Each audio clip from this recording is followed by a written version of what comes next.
Teman-teman, kalian udah tahu belum sih sejarah kerajaan Demak? Belum. Nah, kalau belum tahu, nanti kita kasih tahu ya. Dengerin ya. Kesultanan Demak merupakan kerajaan Islam pertama di Pulau Jawa. Wilayah Kesultanan Demak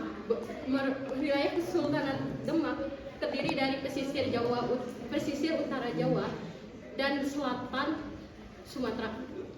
Kesultanan Demak berdiri pada tahun 1475 yang didirikan oleh Raden Patah, yaitu anak dari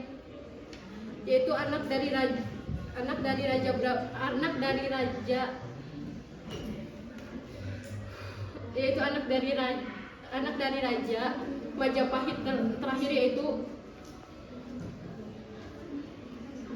Brawijaya V. Kesultanan Demak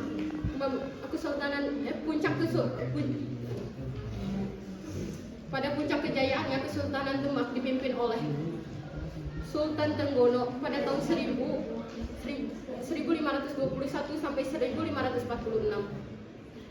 Karena berhasil mengusir Portugis dari Sunda Kelapa dan mengganti nama Sunda Kelapa menjadi Jayakarta yang berarti kemenangan. Beliau juga memperluas daerahnya dan mempererat hubungannya dengan para wali songo. Nah, ada yang tahu nggak siapa raja terakhir dari Kesultanan Demak? Raja terakhir dari Kesultanan Demak yaitu Sunan Prawoto. Nah, tidak seperti raja yang lainnya, dia lebih tertarik pada penyebaran Islam dan juga ke penguasaan wilayah. Dia juga lebih mengikuti jejak ayahnya, yaitu untuk memperluas wilayah kejayaan daripada Kesultanan Demak. Namun sebelum bisa memperluas wilayah tersebut, Kesultanan Demak sudah mengalami nasib sama seperti kerajaan Majapahit loh. Tahu nggak? Nah, di sana terjadi perebutan tahta oleh saudara-saudaranya. Seperti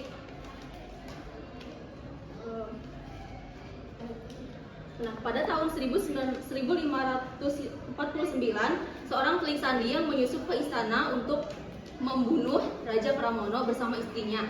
Namun Raja Pramono tidak kayak gini loh, kamu boleh bunuh aku, tapi jangan bunuh istri aku. Nah, tapi naasnya pembunuh itu malah membunuh kedua-duanya. Sunan Pramono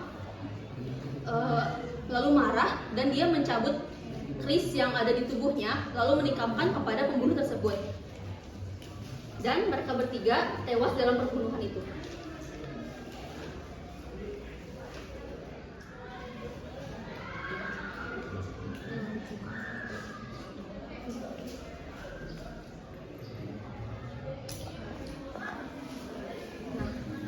Lalu tahta pun turun kepada anaknya, yaitu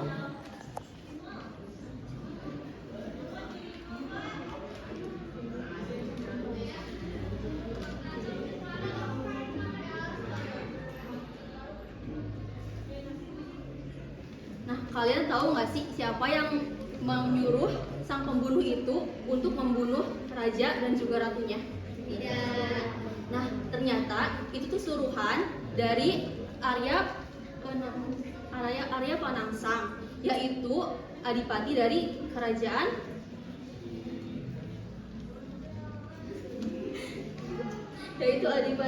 Jepang. Karena dia itu ingin balas dendam. Nah, ada yang tahu nggak sih kenapa dia pengen balas dendam? Nah, karena ternyata Sunan Pramono itu mendapatkan tahtanya bukan dari hasil murni, tapi hasil curang.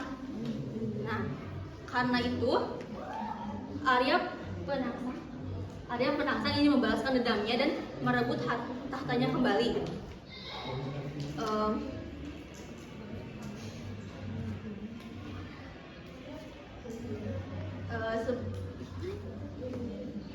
Kita flashback sebentar dulu yuk. Nah, jadi gimana sih caranya Sunan Pramono itu mendapatkan tahtanya? Nah, ini tuh kembali lagi kepada masa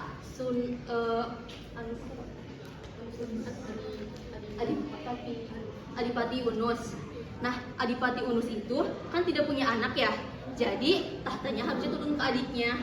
Namun karena anak terakhir ingin mendapatkan tahta, jadi dia bersama anaknya bersekutu untuk membunuh anak, yaitu bersekutu untuk membunuh adik dari Adipati Unus. Namun anak dari itu tidak terima dan ingin membalaskan dendam.